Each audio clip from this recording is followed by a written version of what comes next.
Hello दोस्तों, आज हम पढ़ने वाले हैं प्राथमिक उपचार के बारे में। तो आपको पता होना चाहिए प्राथमिक उपचार क्या होता है। प्राथमिक उपचार होता है जिसकी डेफिनेशन मैं आज आपको बताने जा रहा हूँ। प्राथमिक उपचार के बारे में बता रहा हूँ तो जब कोई व्यक्ति वर्कशॉप में कार्य करते समय कोई दुर्घटना घटित हो जाए तो उसे हॉस्पिटल ले जाने से पूर्व जो इलाज किया जाता है उसको प्राथमिक उपचार कहते हैं। तो प्राथमिक उपचार के अंदर कौन कौन सी चीज़ें आती हैं वो आपको पता होना चाहिए। प्राथमिक उपचार कार्यशाला में काम कर रहे व्यक्तियों के लिए बहुत ही उपयोगी है। तो आपको पता होना चाहिए कि प्राथमिक उपचार कैसे किया जाता है और उसमें कैसे किन किन सामग्रियों का होना बहुत आवश्यक है। तो उनके अंदर सामग्रियाँ होनी चाहिए: टिंचर, आयोडीन, पट्टियाँ, डिटोल, दर्दनाक औषधियाँ, जालीदार कपड़ा, रुई, कच्चा प्लास्टर, ग्लास, कैंची, ऐसे अनेक चीज़ें होनी बहुत आवश्यक है। तो जैसे कि अपन लिखते हैं, मतलब इसकी डेफिनेशन बता रहा हूँ कि प्राथमिक उपचार क्या होता है। प्राथमिक उपचार है कि व्यक्ति को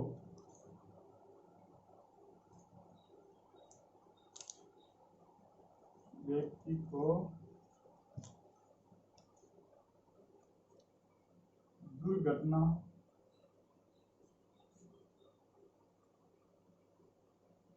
होने पर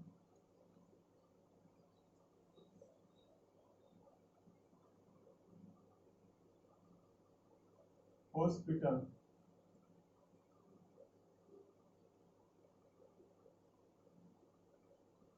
ले जाने से पूर्व जो इलाज किया जाता है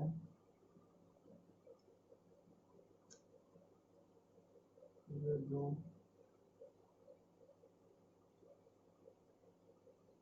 इलाज किया जाता है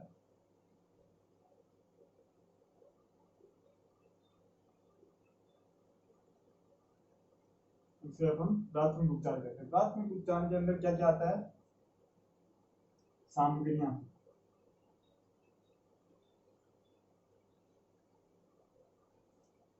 रुई,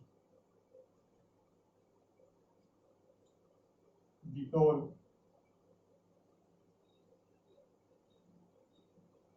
दर्दनाक औषधियां,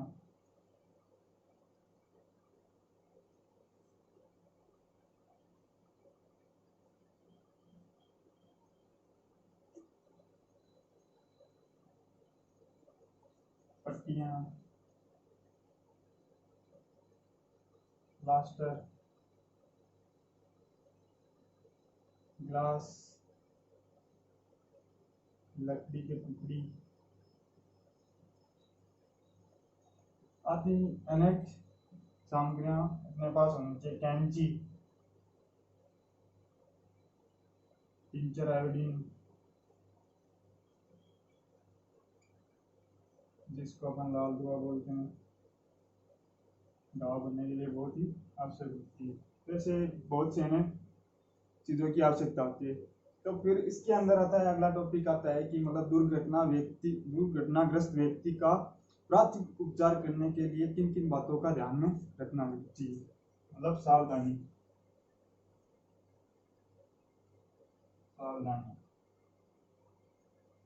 किन किन सावधानियों का ध्यान रखना चाहिए। तो इसमें पहली सावधानी आती है, दुर्घटनाग्रस्त व्यक्ति को दुर्घटना स्थल से उठाकर दूसरे स्थान पर लेटाया जाए। मतलब जहाँ दुर्घटना हुई है उस स्थान से उठाकर व्यक्ति को अलग स्थान पर लेटाया जाए। तो मतलब दुर्घटना ग्रस्त व्यक्ति को अलग स्थान पर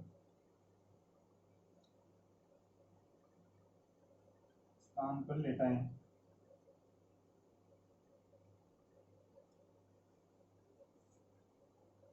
फिर इसी के अंदर आता है दूसरा टॉपिक, मतलब दूसरा पॉइंट आता है। दूसरा पॉइंट, मृत के मुंह से नकली दांत, तंबाकू आदि निकाल लें। क्योंकि मतलब कुछ कार्यशाला में या प्रयोगशाला में काम करने वाले मजदूर हैं, वो खैनी वगैरह, गुटखा वगैरह खाते हैं, तो उनको खाना तो नहीं चाहिए। फिर भी अगर वो खा रहे हैं तो दुर्घटनाग्रस्त व्यक्ति के मुंह से उसको निकाल देना चाहिए, जिससे कि उसे स्वस्थ ऑक्सीजन प्राप्त हो सके। तो मतलब व्यक्ति के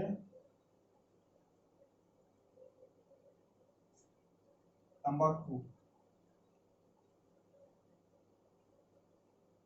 या नकली दांत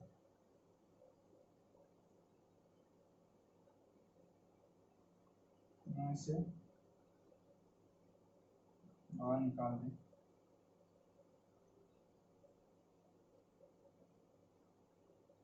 मतलब तंबाकू खाने वालों को भी इससे बहुत ज्यादा नुकसान है। फिर आता है इसका तीसरा पॉइंट, विद्युत झटके से पीड़ित व्यक्ति। मतलब हम ये तो मतलब सभी के लिए प्राथमिक उपचार कहीं भी मतलब गाड़ी का एक्सीडेंट हो जाए, चाहे कहीं भी मतलब कोई भी प्रयोगशाला हो चाहिए। अब अपन को मतलब जिस ट्रेड से हम जुड़े हैं उसके लिए अपन को अलग से ध्यान रखना है। तो अपनी ट्रेड है इलेक्ट्रिशियन, तो इलेक्ट्रिशियन के लिए कौन सी मतलब प्राथमिक उपचार की जरूरत पड़ती है वो है, तो उसमें जरूरत पड़ती है कि विद्युत का झटका लगते ही पीड़ित के छाले पड़ जाते हैं, तो उस स्थान को स्वच्छ कपड़े से साफ करना चाहिए, ठीक है, और जिससे कि उसमें मधुमक्खियां वगैरह बैठे न, जिससे अन्य बीमारियां न आए। तो मतलब तीसरा पॉइंट आ गया कि विद्युत का झटका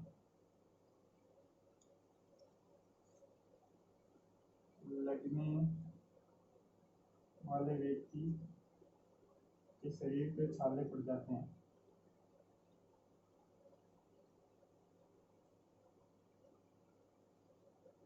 छाले पड़ जाते हैं जाते हैं उस पे स्वच्छ कपड़े से उसे ढक दें।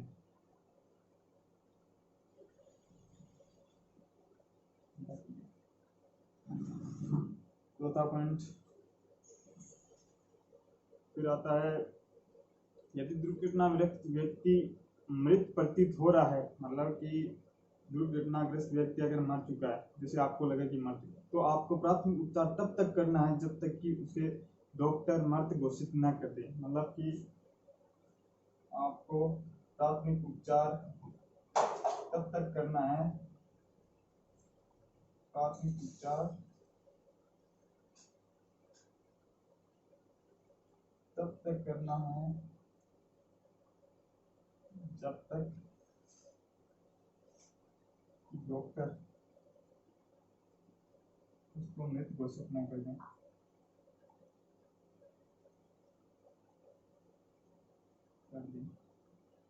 ऐसा करने से आप किसी की जान भी बचा सकते हो। फिर इसका अगला टॉपिक आता है, पीड़ित को यदि सांस लेने में कठिनाइयां हों तो अपन कृत्रिम श्वास यंत्र की प्रक्रिया की करते हैं। तो उसमें 4 विधियां हैं जो हम आगे पढ़ेंगे, तो आपको समझ में आ गया होगा।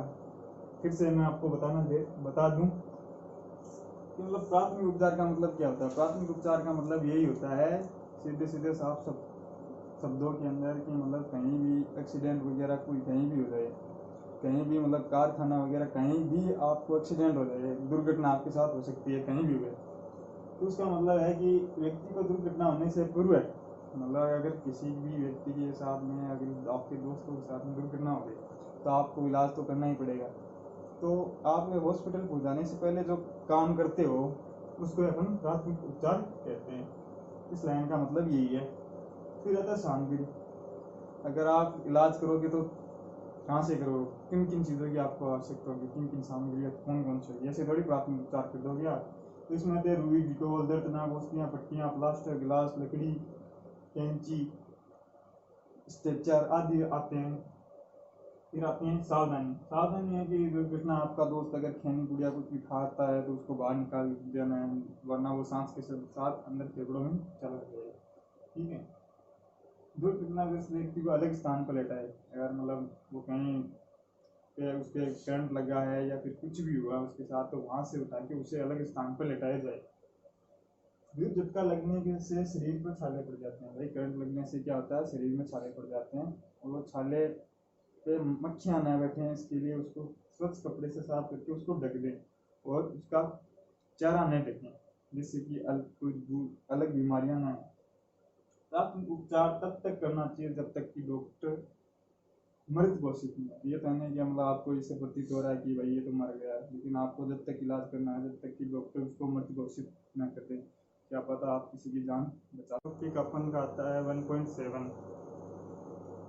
कृत्रिम श्वास प्रक्रिया। इस प्रक्रिया का उपयोग हम तब करते हैं जब पीड़ित को सांस लेने में कठिनाइयां हों, तो कृत्रिम श्वास प्रक्रिया आरंभ करते हैं। तो ये 4 प्रकार की होती है, जिसमें दो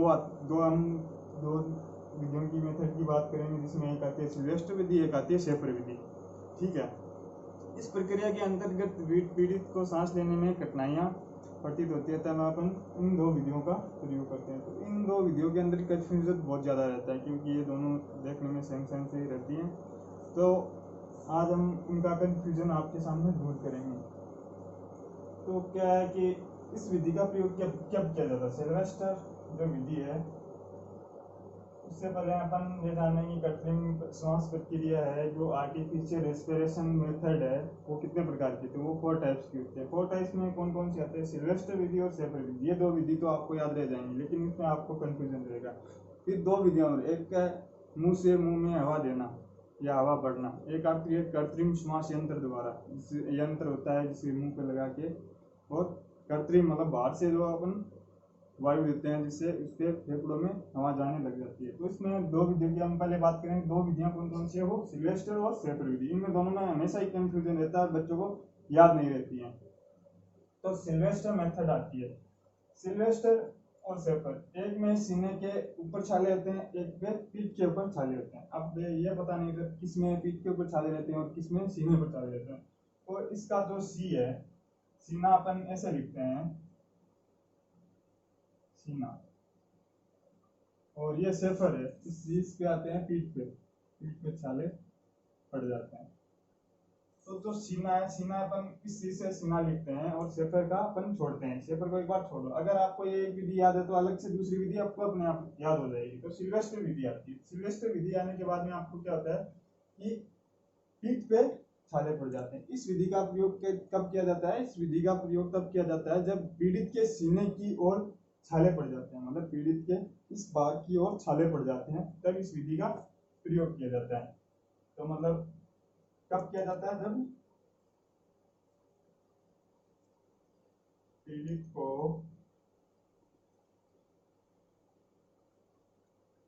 सीने की ओर छाले पड़ जाते हैं।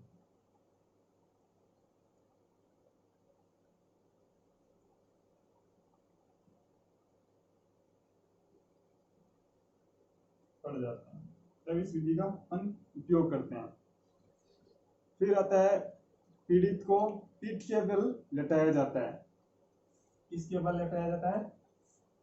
इसका मतलब पहला पॉइंट, दूसरा पॉइंट, पीठ के बल लेटाया जाता है।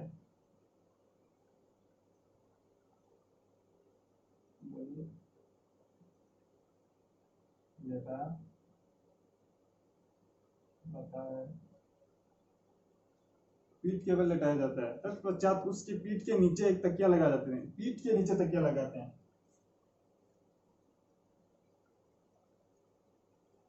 जिसको अपन पिलो बोलते हैं, तकिया पीठ के नीचे लगाते हैं।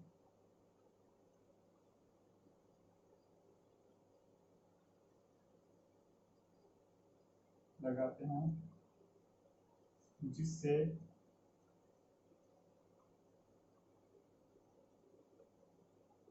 सीना कुछ ऊपर उठ जाता है,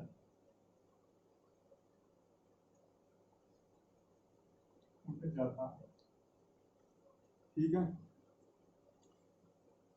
बाद में आता है पीड़ित के सिर के पास अपने घुटने रख के, मतलब ये शरीर है पीड़ित का जो अपन लेटे हैं, तो यहाँ पे घुटने रख के उसके दोनों हाथों को, मतलब उसके ये दोनों हाथ हैं, इनको सीधा करना है।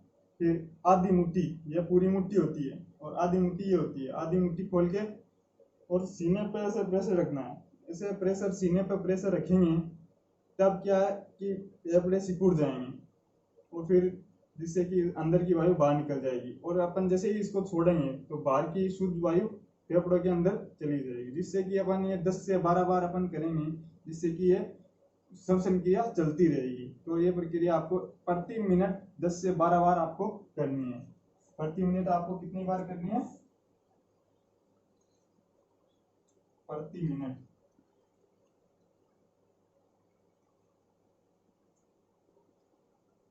10 से 12 बार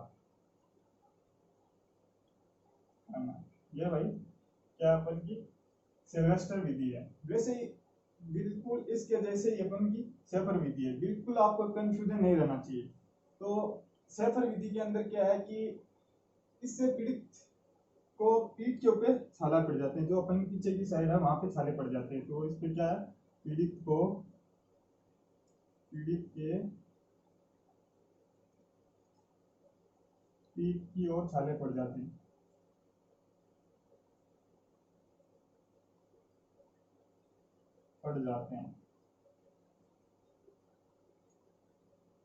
फिर इसमें क्या है, पीठ के बल लेटाया जाता है। तो इसमें क्या होगा, सीने की बल लेटाया जाता है।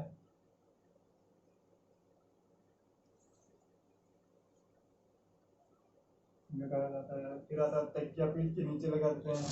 तो इसमें तकिया, पतला तकिया सीने की ओर लगा देते हैं। पतला तकिया सीने की ओर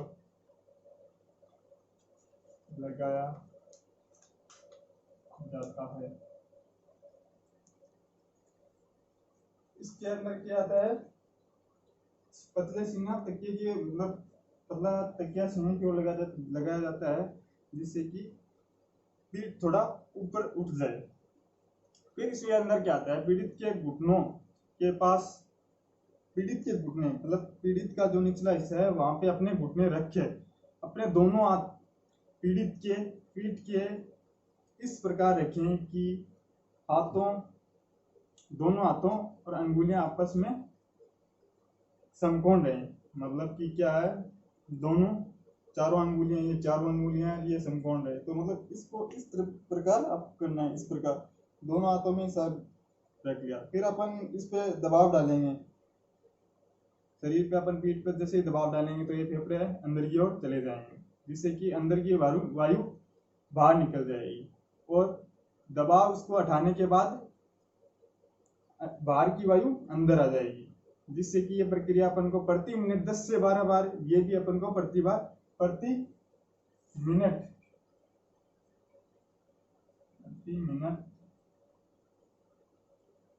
10 से 12 बार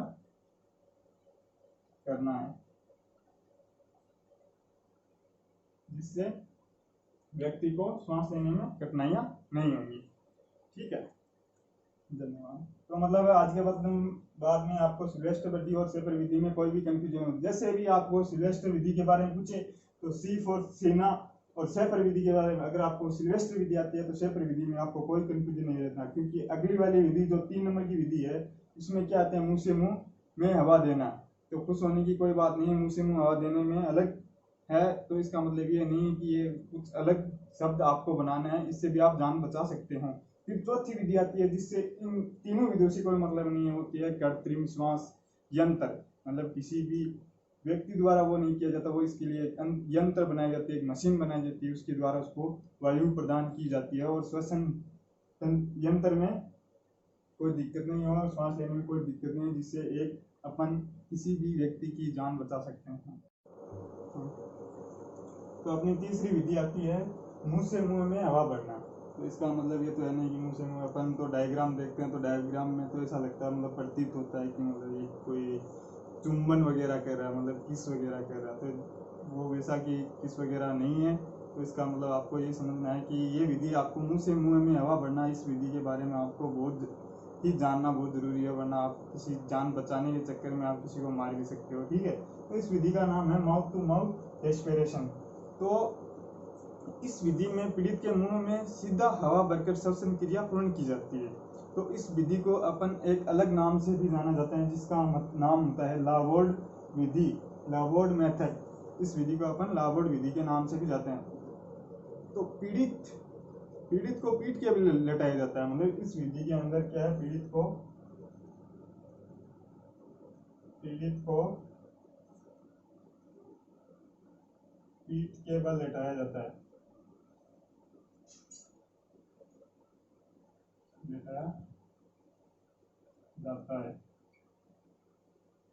बाद में पीड़ित के पीठ के नीचे एक पतला तकिया लगाया जाता है।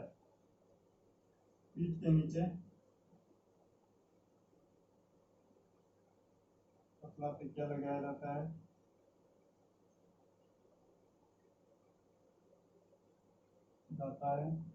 जिससे पीठ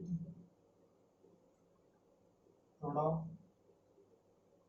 ऊपर उठ जाती है।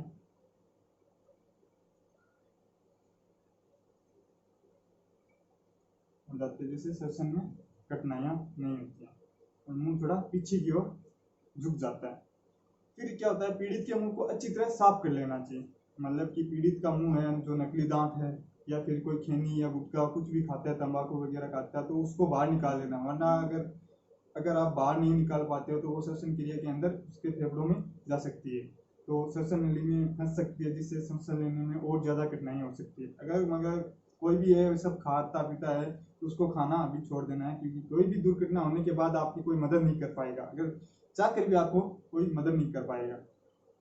तो पीड़ित के मुंह को अच्छी तरह साफ कर लेना है। अब उसके मुंह पर पतला महीन कपड़ा रखकर उसकी नाक बंद कर लें। मतलब एक हाथ से नाक बंद करना है और उसके मुंह में बलपूर्वक झटके से हवा भरनी है। मतलब अपना दूसरा मुंह रख के उसके मुंह पर बलपूर्वक हवा भरनी है तथा ध्यान रखें कि हवा बाहर न निकले। तो हवा भी उसकी बाहर नहीं निकलनी चाहिए जब तक अपन उसके अंदर निकाल पाए। उसके फेफड़े में कुछ हवा भर जाएगी तो फेफड़े फूल जाएंगे। फिर आप उसको वापस छोड़ देनी है। इससे हवा वापस छोड़ेंगे तो उसको अंदर ये प्रक्रिया श्वास संश्लेषण प्रक्रिया चलती रहेगी। ये प्रक्रिया आपको 10 से 12 बार प्रति मिनट करनी है। मुंह को हटा लेने के अंदर की वायु निकल जाती है। इस प्रक्रिया को पीड़ित के सांस लेने में सहायता मिलती है। तो ये विधि अपन की तीसरी विधि है मुंह से मुंह में हवा भरने की विधि भी। तो अपनी चौथी विधि आती है कृत्रिम श्वास श्वसन प्रक्रिया, जो कि यह चित्र आपको दिखाई दे रहा है। ये अपनी चौथी प्रक्रिया है। इसके अंदर मतलब ये सबसे सरल प्रक्रिया है। इसके अंदर क्या होता है, श्वास यंत्र द्वारा पीड़ित व्यक्ति के सांस देने के लिए यह विधि सबसे उपयुक्त बताई गई है। ठीक है, तो इसमें क्या क्या है कि वायु inlet duct, outlet valve, inlet valve, वायु फिल्टर और रबड़ का वॉल्व और हवा। और ये एक मास्क है जो अपने नाक पे या मुंह पे लगता है पूरा। तो इसमें क्या होता है कि जो रबड़ का वॉल्व है में से फिल्टर होकर चेंबर में हवा जाती है। यहाँ से इनलेट और आउटलेट वॉल्व लगे होते हैं, जिसके जो कि रबड़ के वॉल्व को दबाने के साथ छोड़ने पर सिकुड़ते हैं और तथा खुलते हैं। इसके अंतर्गत खुलते हुए बंद होते वक्त इसके अंतर्गत हवा पीड़ित के मुंह में लगे मास्क में पहुंच जाती है। और यह प्रक्रिया 1 मिनट में प्रति मिनट में 10 से 20 बार 15 से 20 बार यह प्रक्रिया ऑपरेट की जाती है। तो आपको बता दें कि मतलब इस प्रकार की ये नामांकित चित्र है, तो ये चित्र आपको याद होना जरूरी है। ठीक है, तो इसमें क्या है कि ये वॉल्व लगा रहता है, रबड़ का वॉल्व लगा रहता है। इसको अपन जैसे ही दबाएंगे तो ये आउटलेट और इनलेट वॉल्व है, ये इसके साथ में दबाने पर ये खुल जाएंगे और छोड़ने पर ये सिकुड़ जाएंगे। सिकुड़ते ही ये वायु फिल्टर होगी, फिल्टर होके यहाँ ये लगा मास्क तक पहुंच जाएगी और ये मास्क अपने चेहरे पे लगा होगा। इस प्रकार ये कृत्रिम श्वसन प्रक्रिया सबसे सही है और सरल है। तो यह बहुत सरल प्रक्रिया है, तो इसका अपन उपयोग करेंगे। ठीक है।